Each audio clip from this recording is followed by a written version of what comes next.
Could you imagine being married for 27 years and not know it? Because someone asked me the other day, how long you been married? I'm like, I don't know. That's when my wife chimes in. She's like, 27 years. I'm like, no, it can't be that long. That's when she gets kind of serious. She goes, remember, you're under oath, sir. I'm like, I don't know, 92? All right, 27 years, yes, and it's starting to feel like it. Is there a shot at parole? 27 years, I don't think anybody thought back in the day that it was gonna last. Believe me, my family thought that the Browns had a better shot at making it to the Super Bowl. Do you remember the Voyager probe? They sent that thing out in the 70s and they had very little hope for it. Well, maybe for a few years it'll transmit information and then it'll break up. It's still going, just like my marriage. I'm still able to receive simple commands and transmit that data back to the mothership. Which is absolutely amazing because in this country, 50% of all marriages end in divorce. Hell, my family history is not that great. My parents got divorced when I was 6 and when I was 12. Don't ask me, I have no idea what they were thinking. Maybe they got remarried because they weren't done arguing. I have no idea. What I do know is they probably would have got divorced a third time if my father didn't get shot and killed when I was 14. If you bet that trifecta, you lost. And folks, don't freeze up when I say this because let me tell you, it was Cleveland in the 70s. Everybody's father got shot and killed. That was just the thing to do back in the day. It was kind of like keto.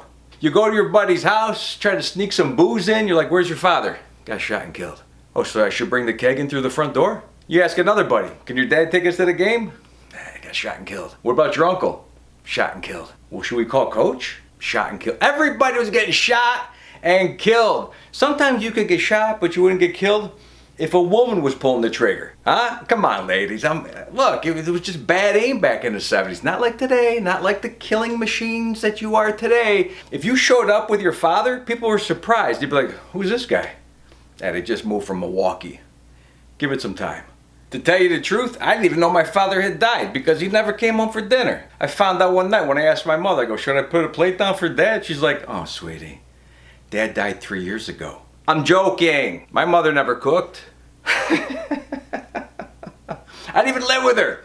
They made me live with my uncle in a better neighborhood because some non-Italians were being bused into my school. You know those kind of kids? The kids that don't know what the tarantella is. I had to live with my uncle. And he was always mad at me because I had posters of non-Italians on the wall. He was like, I've never had a non-Italian person on my wall. I'm like, really? What about Jesus? He was a Jew. I got a call a week later from my grandma. She's like, did you have some posters of non-Italians hanging on your wall at your uncle's? I'm like, you mean the Commodore's, Grandma? They weren't happy because I ended up marrying a non-Italian. 27 years, I'm still with her. I think that's the way to go. Look, even stuff that people love, right? Think about this. Seinfeld or Friends or The Office, right? Only lasted like 10 seasons. I've been married 27 years with 7 really good seasons. Season 8, episode 4, that's when you started hearing things like, get off me, I'm hot. Not now, I got a headache. That's when it kind of changed from a romantic comedy into more of a murder mystery. I felt like right there someone could have got shot and killed. But you just put your head down, you get through that season, and you just trudge forward. Try not to kill nobody, right? Because season 9 is going to be great. That's what you're hoping for. Maybe bring in a new character that season. Maybe a hot young Brazilian girl who needs her green card in 90 days or else she'll get deported. That should make the show go a little smoother. Or how about a hot young Venezuelan girl who needs her green card in 90 days or else... See, that's the problem with a long-running show.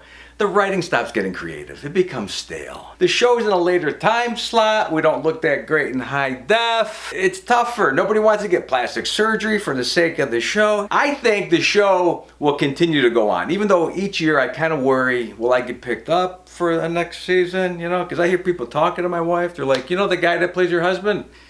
We just don't like him. We don't like that character. He's just not that believable. Here's a bunch of women who are watching my marriage, not in real time. What they do is they binge watch on girls' night. They get all 27 seasons in one sitting. And then they interrogate my wife and ask her questions like, is he still addicted to porn? What are you talking about? Are you talking about in 2005 when my wife found a Playboy from the 60s that I kept because it had an interview with the Beatles? That's not porn. That's a collectible. Why don't you mind your own business, you friggin' drama mule? That's what these women are.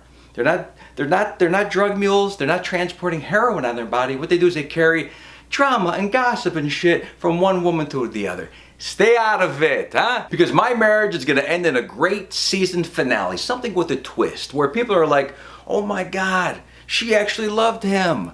I thought he was gonna get shot and killed.